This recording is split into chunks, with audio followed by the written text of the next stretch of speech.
How's it going? This is Sean from the American Soccer Coach. This video is going to be about, I think it was yesterday that the news dropped that the United States and MLS is now going to be including training compensation and solidarity payments for youth players that go to other clubs. So I'm just pretty much, I can go so many different ways about what this is about and what it means. I'm just going to take it from one angle that I think is the most important and go from there. And by the way, if anyone sees my shirt and is wondering what team is this is Deportivo Saprissa in Costa Rica. And yeah, it's a cool, nice purple shirt.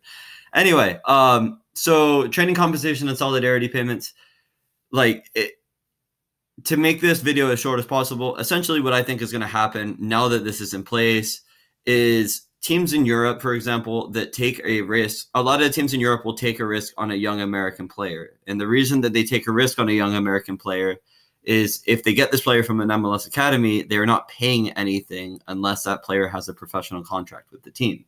So most of these guys that they get 16, 17, now more likely 18, 19 years old, if they haven't signed a professional deal, it means that they're essentially getting the player for free. All they have to do is put that player on a youth contract or a professional contract, and then obviously house them and feed them and stuff like that. So now with the training compensation and solidarity payments, what you're going to actually have is you're not going to have as many European teams taking risk on young American players. They're going to have to, because they're going to actually have to pay these clubs, the MLS teams, because they're actually going to have to pay the MLS teams in order to take the player. There is now going to be, they're going to have to feel more certain that this player can either be a first team player for them or is going to have sell-on value. So for example, if you get a player from an MLS academy and you get them for free, that player could theoretically not even be in the first team plans, but if they're still a good player, you might be able to sell them for like $1 or $2 million. So essentially, again, this is just one angle I'm approaching this at, is you're not going to have as many young Americans going to Europe unless the clubs in Europe are certain that these players will be first-team players and they will be able to perform. If not, I don't see as many European teams, as many Bundesliga teams taking as many risks on American players.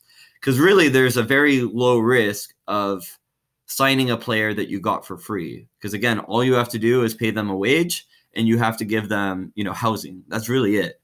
If they're on a youth contract. So I just don't think it's going to happen as much anymore because of this.